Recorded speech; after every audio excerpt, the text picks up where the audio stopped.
ताल ठोक के ब्रॉट टू यू बाय आरप्योर का हल्दी मसाला, मिर्च धनिया करे कमाल, सबका राजा आरप्योर मसाला।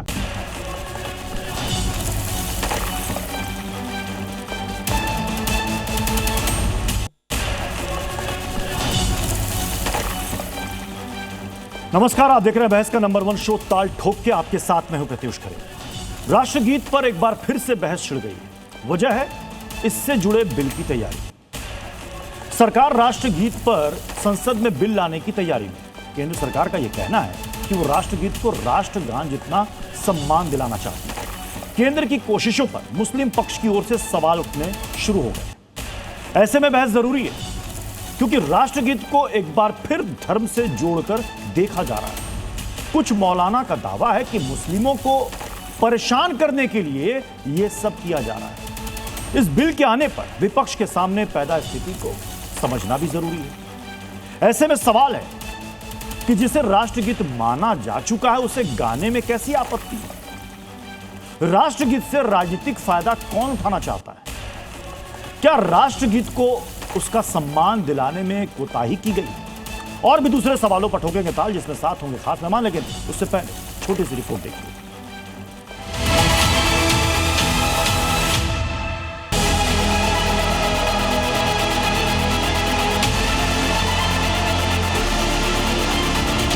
आपने कहा कि वंदे मातरम राष्ट्रगान से पहले गाया जाएगा, उसके लिए खड़ा होना पड़ेगा, आप उसके ऊपर बिल ला रहे हैं, तो ये कहीं ना कहीं जानबूझकर मुसलमानों को हरासमेंट करने की कोशिश है। सुप्रीम कोर्ट ने डिफाइन किया है कि आप सम्मान के अंदर खड़े भी हो सकते हैं, सम्मान के अंदर खामोशी के साथ सुन भी सकते हैं। कुछ नेता तो खुल करके बोलते हैं कि हम वंदे मातरम नहीं बोलेंगे, फिर क्या पाकिस्तान जिंदाबाद बोलोगे?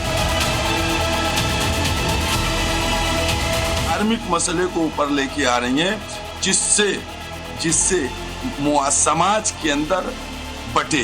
भारतीय जनता पार्टी के पास कुछ नहीं बचा है हिंदू मुसलमान करने के लिए, इसलिए वो इस तरीके के फिजूल के विधेयक ला रही है। स्वागत है ऐसे बिल का। देश में रह रहा होगा तो वंदे मातरम कहना होगा। 4 या 5 जो स्टैंडर्ड है वो सारी देव देवता की बातें हैं, वो उसमें लाने की कुछ जरूरत है, ऐसा मुझे लगता नहीं। ये तक अमर जो है रचना है और इसको अगर आप प्रॉपर सम्मान नहीं देंगे तो कठोरतम सजा तो होनी चाहिए।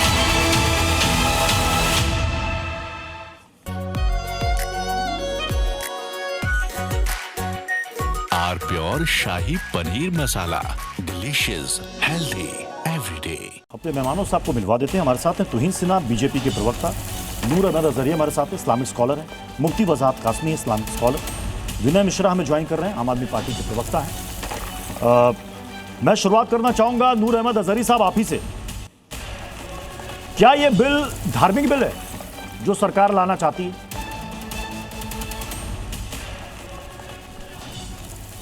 नूर अहमद अजहरी जी, आवाज जा रही है आप तक?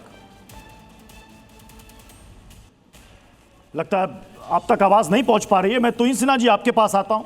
वंदे मातरम पर यूं तो हम कई सारी बहस कर चुके हैं, लेकिन अब चूंकि बिल लाने की तैयारी है तो फिर से बहस शुरू हो गई। और सबसे बड़ी आपत्ति कुछ मौलानाओं को इस बात की है कि आप ऐसा बिल ला रहे हैं जिससे सिर्फ और सिर्फ मुसलमानों को टारगेट करना चाहते हैं।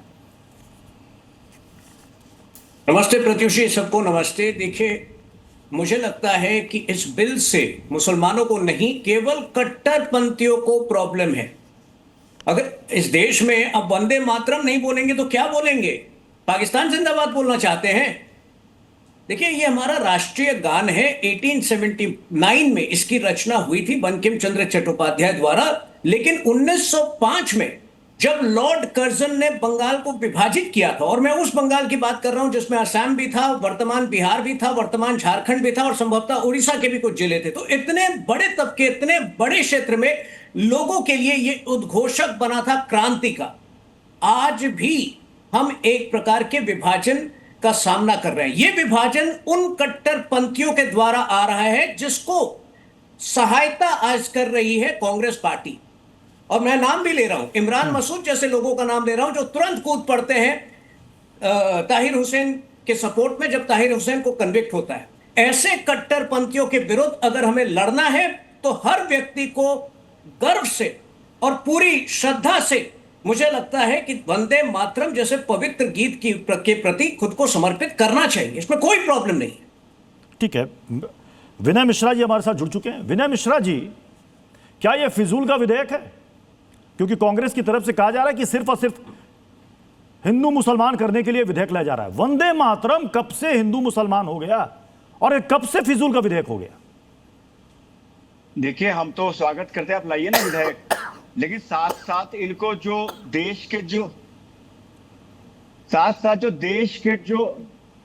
देश के सेंसिटिव इश्यूज है उस पर भी।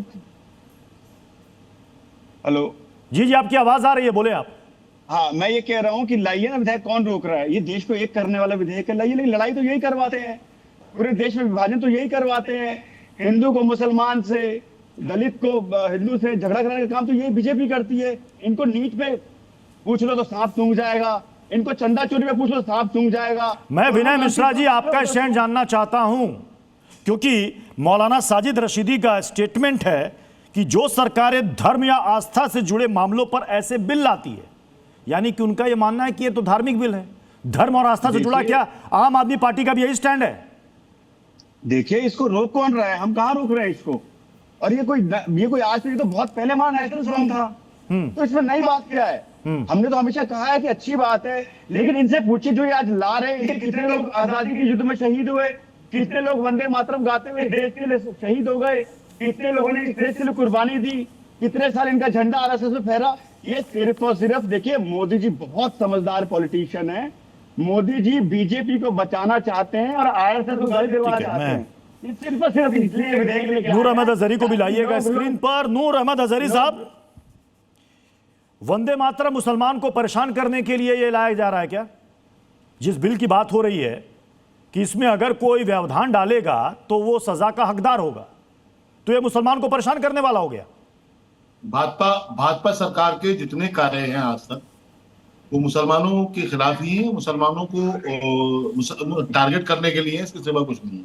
माफी मांगिए, कर रहा है, माफी मांगिए, गंदा गलीज आदमी, माफी मांगिए। नूर अहमद अजीज साहब, बदतमीज, वंदे मातरम के बारे में कुछ उल्टा सीधा नहीं बोलेंगे आप। इन जैसे दो कौड़ी के लोगों के कारण लोग इस्लाम को गाली देते हैं, नबी के बारे में अपमानजनक शब्द कहते हैं, कुरान शरीफ के बारे में अपमानजनक नारे घुमा के एक थप्पड़ वंदे मातरम बोलेगा। बेगैरत आदमी, बेशरम आदमी, शर्म नहीं आती? क्यों टेलीविजन में आते हो तुम लोग हैं? इस्लाम को बदनाम करने के लिए, मुसलमानों को गाली खिलाने के लिए, सलील करने के लिए मुसलमानों को वंदे मातरम के बारे में अपमानजनक शब्द कह रहा है। इसलिए मारते हैं तुम लोगों को, फिर कहते हो मुसलमानों के साथ जुल्म हो रहा है, मोदी सरकार में ऐसा हो रहा है। अबे तुम अपने देश को गाली दे रहे हो, वंदे मातरम को गाली दे रहे हो, भारत को गाली दे रहे हो, हिंदुस्तान को गाली दे रहे हो, इस देश की अजमत के साथ खिलवाड़ कर लो। ठीक जूते पड़ते हैं तुम जैसे लोगों को, ठीक मारा जाता है, ठीक पीटा जाता है।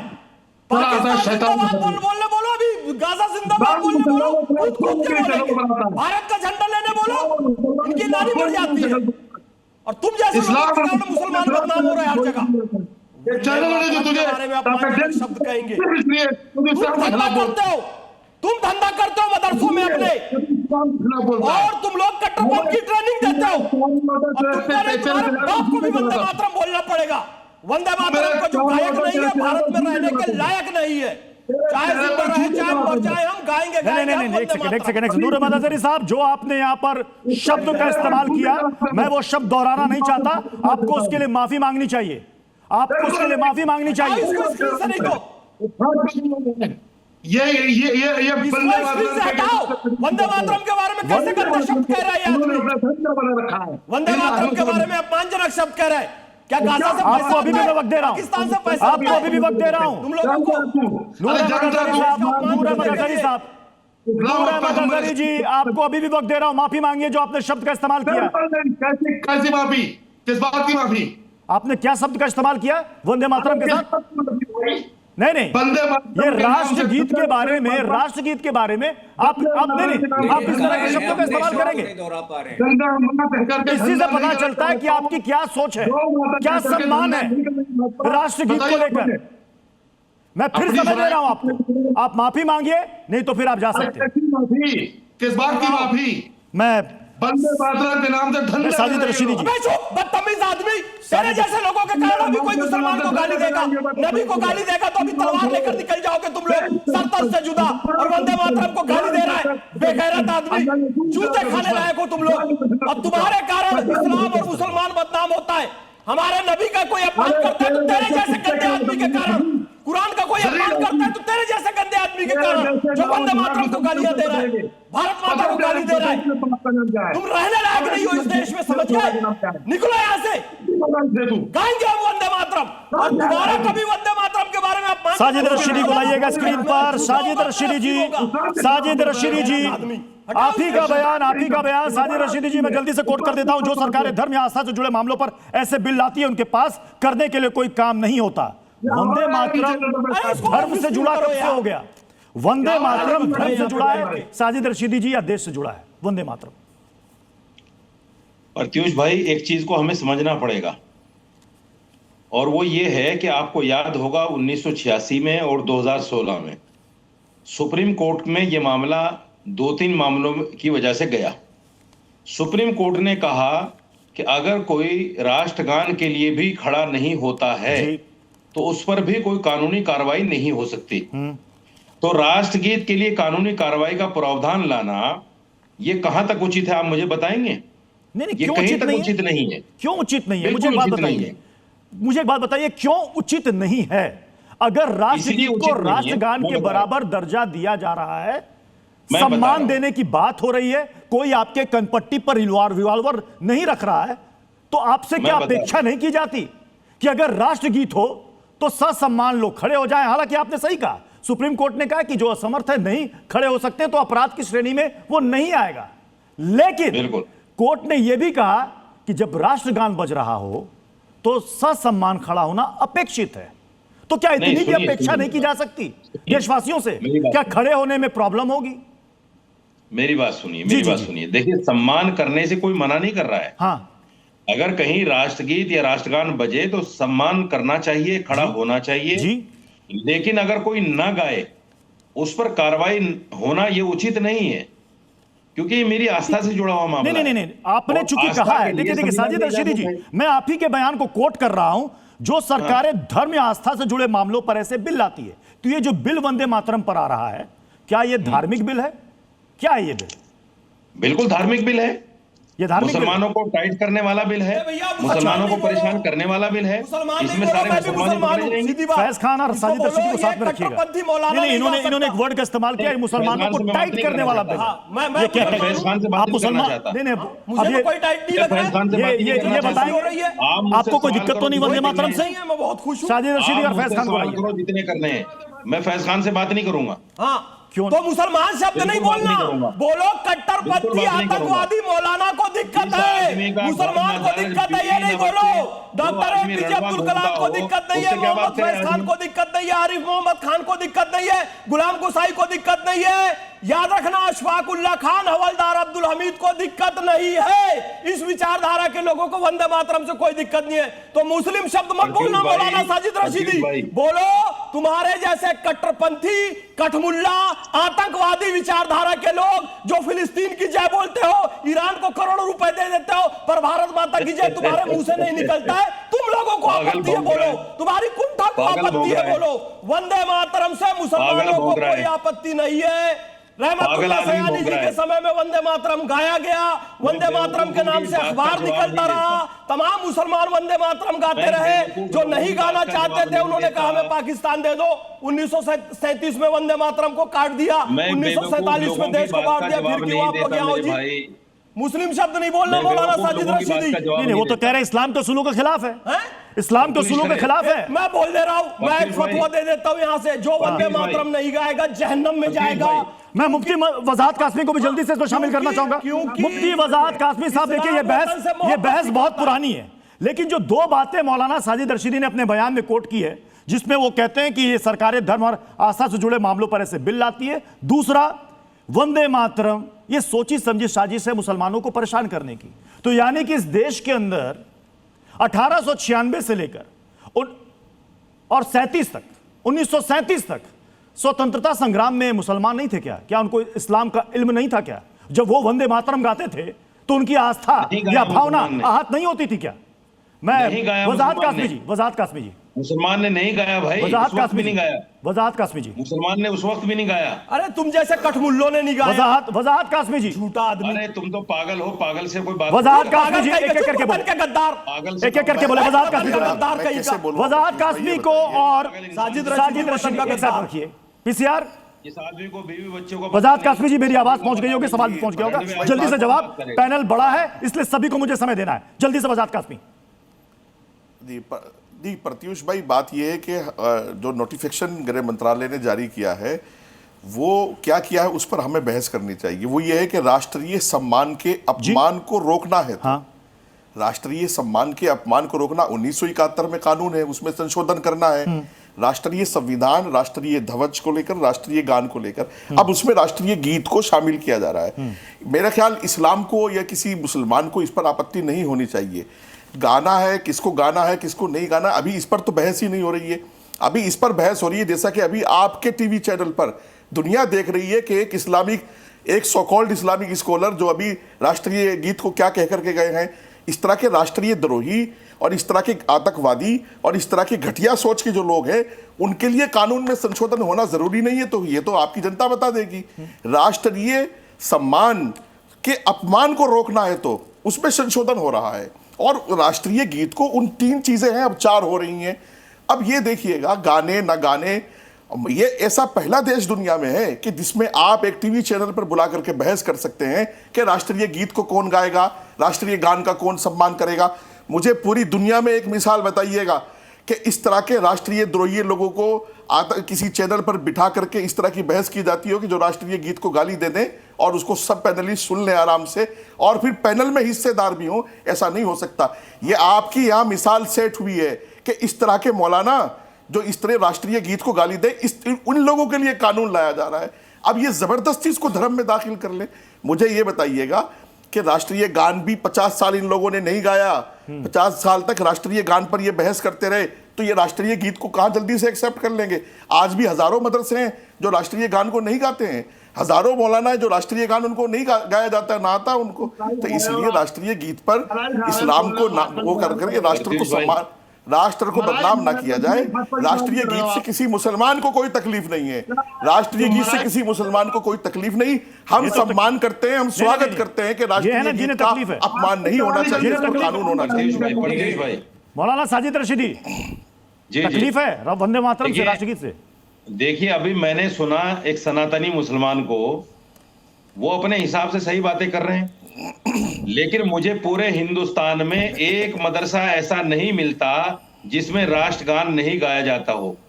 मैं जिस मदरसे में पढ़ता था, मैंने कक्षा 3 के अंदर, कक्षा 2 के अंदर पहली से लेकर राष्ट्रगान को गाया है। आज तक मुझे राष्ट्रगान पूरा याद है और गाते हैं। और मुझे ये भी पता है कि राष्ट्रगान का सम्मान क्या है, राष्ट्रगीत का सम्मान क्या है, कायदे कानून क्या है, हमें पता है, बिल्कुल पता है। लेकिन जब हमारी आस्था के आड़े कोई चीज इस्लाम के खिलाफ कैसे है, वो इस्लाम के खिलाफ कैसे है, उसको थोड़ा एक्सप्लेन करो आप। भाई मैं आपके बीच में नहीं बोला, सनातनी मुसलमान साहब, मैं आपके थोड़ा एक्सप्लेन करो ना भाई। सनातनी मुसलमान साहब, मैं आपके बीच में नहीं बोला। अच्छा जी, चलो। हाँ, बिल्कुल नहीं बोला। मैं अपनी बात कर लूं। आप सनातनी मुसलमान नहीं है, आप क्या पाकिस्तानी मुसलमान है? अरे आप पाकिस्तानी मुसलमान है क्या?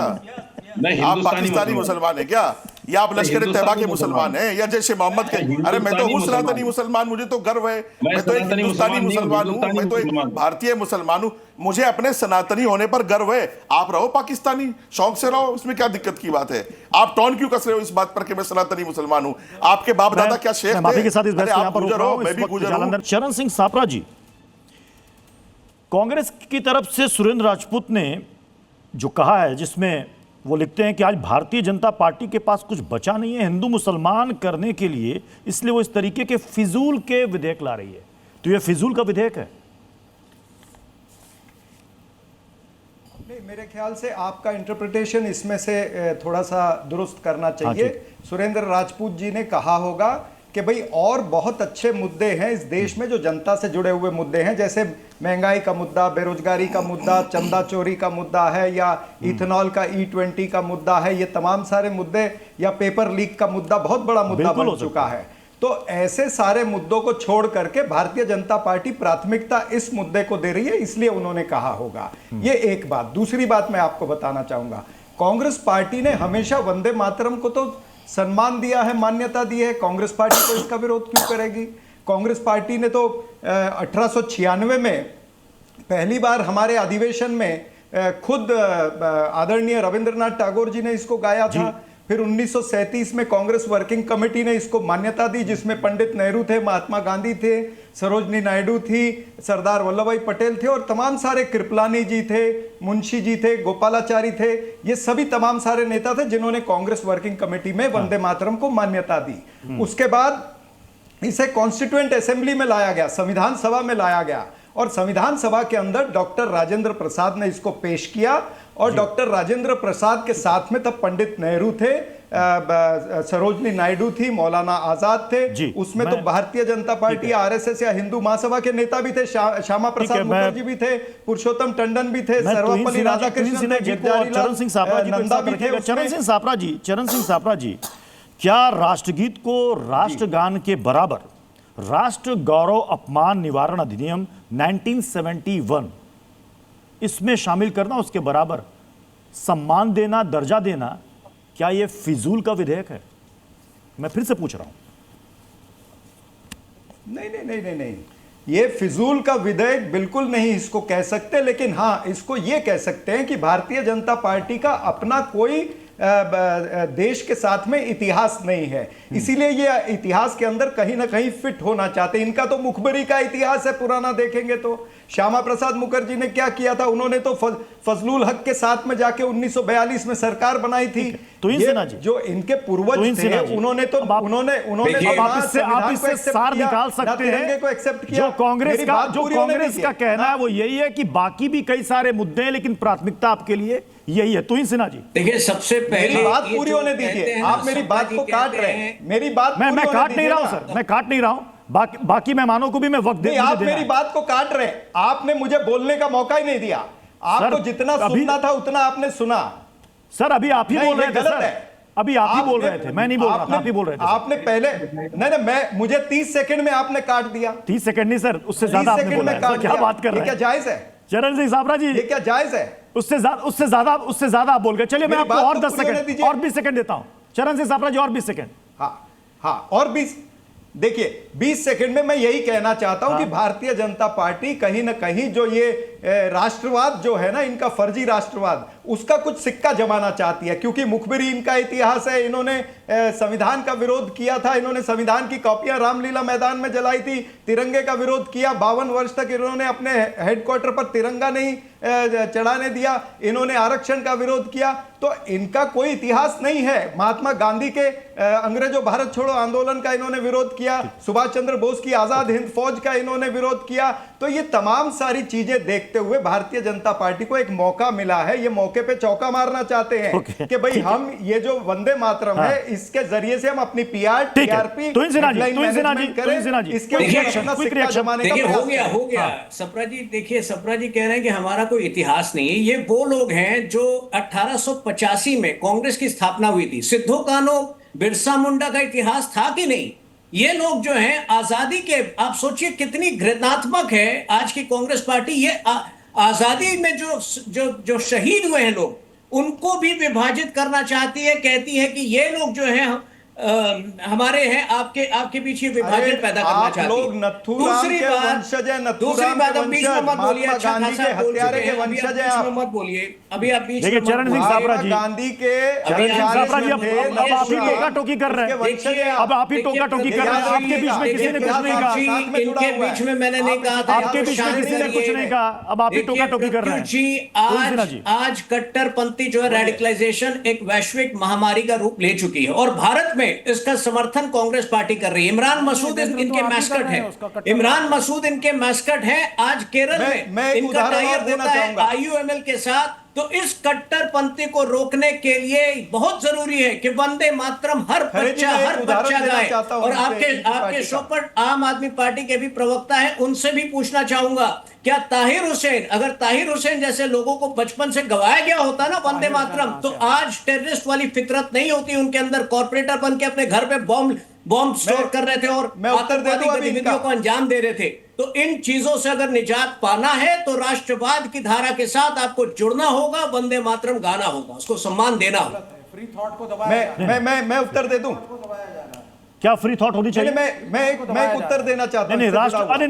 राष्ट्र गीत के लिए अगर ससम्मान कोई खड़ा हो गया तो मतलब क्या है वो फ्री थॉट? देखिए क्या उल्लंघन है? क्या है किसी भी फ्री थॉट क्या होना चाहिए? विवेक जी कुछ कह रहे हैं, फ्री थॉट नहीं है। सुन लीजिए, किसी भी देश में जहां पे free thought, free thinking, free speech, free literature, free पत्रकारिता जो आप कर रहे हैं, अगर इस पे अंकुश लगाया जाएगा, आपको गाना ही पड़ेगा। आप नहीं गाएंगे तो जेल डालेंगे। अगर आपने नहीं गाया तो मतलब आप राष्ट्रवादी नहीं हैं। ये चोर जो बैठे हुए हैं सड़कों के ऊपर हमारे समाज के अंदर, टैक्स की चोरियां करते हैं, ये देशभक्त। और मैं वंदे मातरम नहीं बोलना चाहता, मैं समय पे अपने टैक्सेस भरता हूं, तो मैं देशद्रोही बोलना चाहते हैं? आप नहीं बोलते वंदे मातरम? मैं वंदे मातरम नहीं बोलता। क्या दिक्कत है? आप सुन लीजिए, दिक्कत है आपको वंदे मातरम से? बिल्कुल, मेरे को बहुत दिक्कत है। पहली चीज, सापरा जी ने एग्जाम्पल दिया कांग्रेस के अधिवेशन का 1937 का, बिल्कुल सही। वंदे मातरम के ऊपर पूरा डिस्कशन हुआ। जब पूरा डिस्कशन हुआ तो आनंद मठ की भी बात हुई। आनंद मठ जो बंकिम चंद्र चटर्जी ने 1882 में लिखा था, उसके अंदर समाज सन्यासियों का एक जमावड़ा था जो मुस्लिम रूलर्स को टारगेट करता। पूरी नावल एंटी मुस्लिम है वो। और ये जो गीत लिखा गया था बाद में उस अधिवेशन में, गांधी जी और रविंद्रनाथ टैगोर ने निर्णय लिया कि इस गीत का सिर्फ पहले का जो एक स्टैंजा है वही हम एक्सेप्ट करेंगे। मतलब रविन्द्रनाथ टैगोर, गुरु रविन्द्रनाथ टैगोर जो 1896 में पहली बार जब गाया था, तब से लेकर के कांग्रेस के कई अधिवेशन में ये पूरा गाया जाता रहा। उस वक्त भी कई गांधी के खिलाफ थे, आपको गांधी से कोई ऐतराज नहीं थी। आपको 1937 में आपत्ति दर्ज हुई और उसके बाद में उसमें से 4 पैरा हटा दिए गए। सॉरी, कोई आपत्ति नहीं थी। It was a healthy discussion. आप गांधी को नहीं पसंद करते। अगर यहां बैठे हुए लोगों का हीरो गोडसे है तो मैं नहीं जानता। गांधी जी ने कहा to for the communal harmony of this country, सिर्फ पहला स्टैंजा के 2 लाइनें इन्हीं को इंक्लूड करना है, रेस्ट को हटाओ। और उसका समर्थन दिया रविंद्रनाथ टैगोर ने। इनको आप गांधी के खिलाफ है तो रहिए खिलाफ। वंदे मातरम कहना पसंद नहीं है। नहीं है, ये कह रहे मैं नहीं कहूंगा। मैं जय हिंद बोलूंगा। हद है, जय हिंद, हद है। I love India, Vande Mataram के बारे में हिंदुस्तान जिंदाबाद कहते हैं, हिंदुस्तान जिंदाबाद, जय हिंद। एक कहते हैं इस्लाम के सुलूक खिलाफ है या विवेक जी को प्रॉब्लम है? फ्री थॉट है ये फ्री थॉट है। यस, ये फांसीवाद। मुझे आश्चर्य हो रहा है आपकी फ्री थॉट पर। मुझे आश्चर्य हो रहा है आपकी फ्री थॉट पर कि आप मुझे फोर्स कर रहे हैं। मैं फोर्स नहीं कर रहा हूं सर, ये अपेक्षा की जाती है सर। अगर आप किसी देश में रहते हैं सर, जिंदाबाद, किसी भी देश में रहते हैं, वहां का एंथम है, ये हमारा राष्ट्रगीत है। जय हिंद, जय हिंद, ये मेरा मुल्क है and I love my country. मैं वंदे मातरम नहीं बोलना चाहता। मेरे हिसाब से वो एक पेट्रियोटिक वर्ड नहीं मुझे लगता। और आप मुझे फोर्स करेंगे और मैं नहीं बोलूंगा। अगर आप कानून मैं फोर्स नहीं कर रहा, मुझे आश्चर्य हो रहा है सर। आश्चर्य किस बात का हो रहा है? मैंने आपको लॉजिक दिया। आप आनंद मठ पढ़िए पहले, यहाँ आनंद मठ पढ़े। हर दर्शक जो औरंगजेब से लेके बाबर, औरंगजेब से लेकर तमाम ऐसे मुस्लिम शासक जिन्होंने कट्टरपंथ फैलाया, महमूद गजनवी, मोहम्मद गौरी जिन्होंने मंदिरों को तोड़ा, उन सब का विरोध आज तक होता आ रहा है। तो बंकिम चंद्र चट्टोपाध्याय जी ने भी कर दिया, तो आप वंदे मातरम नहीं गाएंगे कहते हैं। आप उस विचारधारा के अगर इस देश की मुस्लिम आवाम के खिलाफ भारत पर आक्रमण कर रहा था तो चीनी सेना का इन लोगों ने आरती की थाली लेकर स्वागत किया था। इनके नेता मानवेंद्र नाथ राय 1947 में कह रहे थे कि कश्मीर को काट के अलग कर दो, पाकिस्तान को दे दो, स्वतंत्र नेशन बना दो। तो ये तो शुरू से टुकड़े गैंग वाले हैं और आज भी कॉकरोच के नाम पे लोग टुकड़े गैंग वाले लोग जंतर मंतर पे बैठे हैं, जाके समर्थन करते। 1947 मानवेंद्र नाथ राय से लेकर 2026 विवेक श्रीवास्तव जी आप तक आप लोग टुकड़े गैंग वाले हैं। चीन का सपोर्ट कर लेते हैं आप लोग, भारत का सपोर्ट आप नहीं कर सकते। आप फिलिस्तीन गाजा का सपोर्ट करते हैं, भारत का सपोर्ट आप लोग नहीं कर सकते। आप पाकिस्तान दिल दिल जान जान पाकिस्तान गा सकते हैं, लेकिन वंदे मातरम नहीं गा सकते। क्यों बोले वंदे मातरम? इसलिए बोले गांधी ने बोला है सिर्फ पहले दो चंदा यूज करो। शान है, रविंद्रनाथ टैगोर ने बोला है, संस्कृति का प्राण है। फादर्स ने बोला है। मातरम पर कितने हो गए बलिदान है। गांधी के भी खिलाफ है तो मैं क्या करूं? गाना होगा क्योंकि सन्यासी विद्रोह हुआ अंग्रेजों के खिलाफ। अरे आप तो वंदे मातरम नहीं, गांधी जी ने आपने कहा है कि दो पद की बात की, आपको तो वंदे मातरम कहने में ही दिक्कत है। हाँ, तो और आप हमें गांधी जी पर ज्ञान दे रहे हैं। नहीं, बिल्कुल। आप या तो बीजेपी एंटी गांधी है ना ना ना ना, बीजेपी ने गांधी जी और मेरा एलिगेशन सुन लीजिए। तौहीन फिर आप बोलिए। तौहीन मेरा आपके ऊपर एलिगेशन है, आपकी पार्टी एंटी गांधी है। गांधी जी ने, Rabindranath Tagore, founding fathers of this nation ने 1930 के दशक में कहा कम्युनल हार्मोनी प्रिजर्व करने के लिए वंदे मातरम के सिर्फ इतने स्टैंजाज अलाउड हो, बाकियों को हटाया जाए। आप देखिए, क्यों उसको सबसे रिवर्स किया पहले आपने, किस लिए? विवेक श्रीवास्तव, देखिए आप लाल सलाम बोलने वाले लोग, आपको वंदे मातरम से प्रॉब्लम है, इतनी शर्म की बात है। दूसरी बात, ये गांधी ने निर्णय नहीं लिया था, ये जिन्ना के शुरुआत करने के बाद ये नेहरू की मुहिम Gandhi and Rabindranath Tagore's decision, not even Nehru.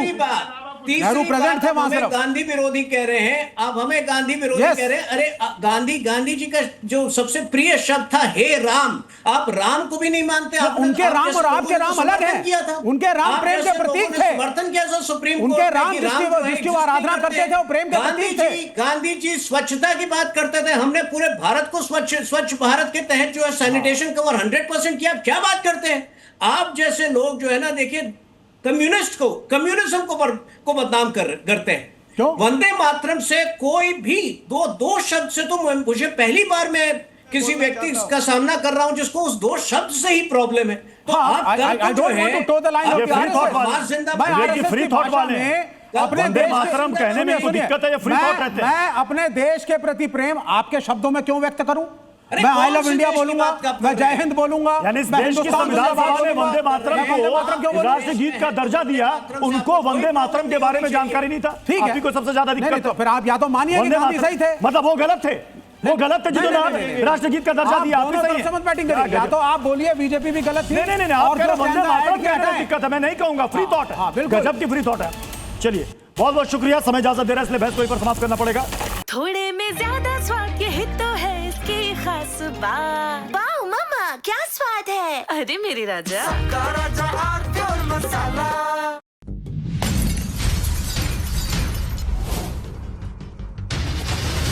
ताल ठोक के brought to you by R pure का हल्दी मसाला, मिर्च धनिया करे कमाल, सबका राजा आर प्योर मसाला।